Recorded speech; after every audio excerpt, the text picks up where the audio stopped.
Hello বন্ধুরা, সবাই কেমন আছেন? জিরোওয়াট বিডি রিঅ্যাকশনের পক্ষ থেকে আপনাদের সবাইকে জানাচ্ছি শুভেচ্ছা। আজকের যে বিষয়টা বা যে সাবজেক্টটা আমরা আপনাদের সাথে দেখব অত্যন্ত দুঃখজনক এবং অত্যন্ত ভয়াবহ বাংলাদেশের জন্য। কারণ স্মরণকালে সব থেকে বড় বন্যা বা মানে যেভাবে পানি তীব্রতা বেড়েছে সিলেটে, সেটা সত্যি বাংলাদেশের জন্য একটা অশনি সংকেত। স্মরণকালের সব থেকে বড় বন্যা যেটা সিলেটে হয়েছে এবং 95% মানুষ কিন্তু এখানে পানিবন্দী। সত্যি ভয়াবহ একটা পরিস্থিতি। চলুন বন্ধুরা ভিডিওটা দেখি, তারপর অবভিয়াসলি মাই রিঅ্যাকশন তো থাকবেই। চলুন তাহলে রিঅ্যাকশন সিলেট সুনামগঞ্জের বন্যা পরিস্থিতি এবার নজিরবিহীন। বাংলাদেশে আরো বাড়বে বৃষ্টি।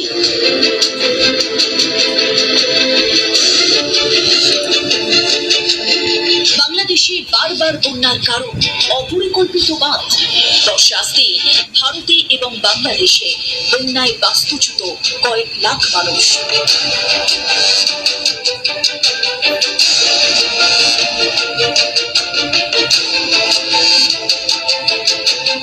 দেখুন এবারে বাংলাদেশের বন্যা কতটা ভয়ঙ্কর রূপ নিচ্ছে একটু একটু করে। উজানে ঢলের সঙ্গে ভারী বৃষ্টি, গ্রামের পর গ্রাম ভাসছে এভাবে।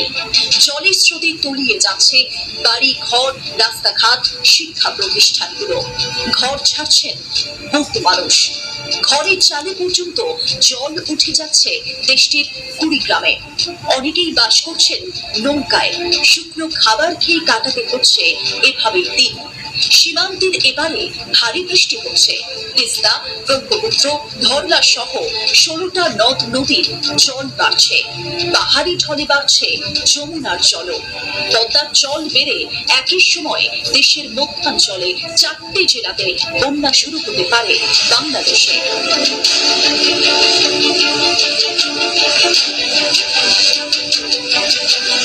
গঙ্গার উজানে বৃষ্টি শুরু হয়েছে। সিলেটের পাশাপাশি সেদেশের উত্তরাঞ্চলেও বন্যার তীব্রতা বাড়ছে একটু একটু করে। উত্তরাঞ্চলের 14টি জেলাতে বন্যা হতে পারে। সিলেট, সুনামগঞ্জ বিদ্যুৎ বিচ্ছিন্ন। নেত্রকোনায় ট্রেন চলাচল বন্ধ। ডুবে গেছে রেল লাইন। সিলেটে বন্যার জল ক্রমশ বাড়ছে। আটকে পড়ে রয়েছেন বহু বহু মানুষ। তাদের উদ্ধারের জন্য শুক্রবার থেকেই বিভিন্ন উপজেলায় সেনাবাহিনীর বিশেষ সদস্যদের নামানো হচ্ছে।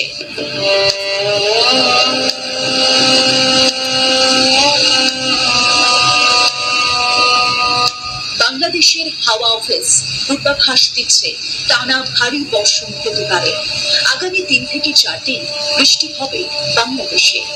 1995 সালের পর সর্বোচ্চ বৃষ্টিপাতের রেকর্ড, এমনটাই জানাচ্ছে আমাদের দেশের হাওয়া অফিস। মেঘালয়ের পূর্ব খাসি এলাকায় শুক্রবার বৃষ্টি হচ্ছে 122 বছরের মধ্যে সবচেয়ে বেশি, তৃতীয়বারের মতো। পৃথিবীর সবচেয়ে আর্দ্র জায়গাগুলো যেমন চেরাপুঞ্জিতে গত 3 দিনে 2500 মিলিমিটার বৃষ্টি হয়েছে।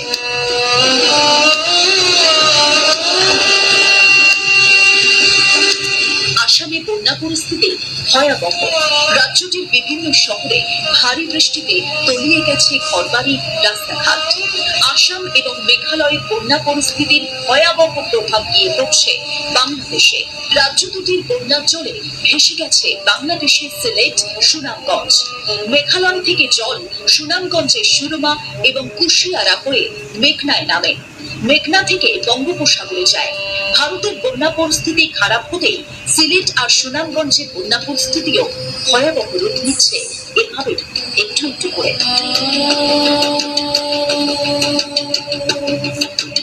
সিলেটে গত কয়েক যুগের মধ্যে সবচেয়ে বন্যা এবছর হয়েছে ভয়াবহ।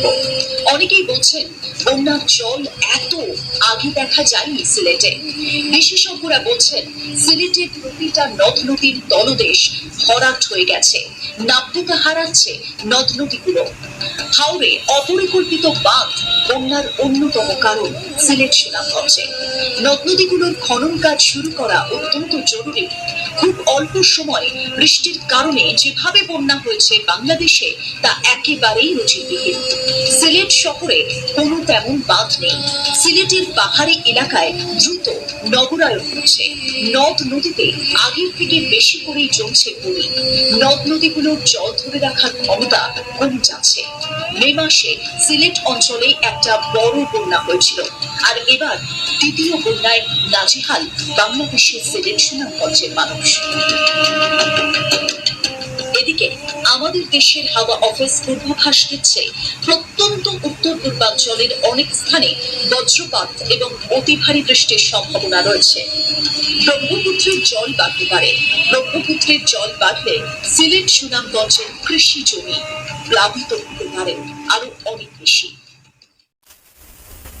তো বন্ধুরা, আমরা এই ভিডিওটা দেখলাম এবং ভিডিওটাতে সত্যি মানবতার যে এতটা ক্ষতি হয়েছে, এখানে ভিডিওতে বারবার বলা হচ্ছে যে যেভাবে সিলেটবাসী পানির নিচে পড়েছে এবং 13টা উপজেলা, সিলেটের যে 13টা উপজেলা পানির নিচে, পানি কবলিত বা প্লাবিত বলি, বা মানুষের ঘর বাড়ি ভাসিয়ে নিয়ে গেছে, তাদের যে খাদ্যশস্য সেটা ভাসিয়ে নিয়ে গেছে, এভরিথিং সরঞ্জাম যা যা আছে তাদের প্রায় নিঃস্ব তারা।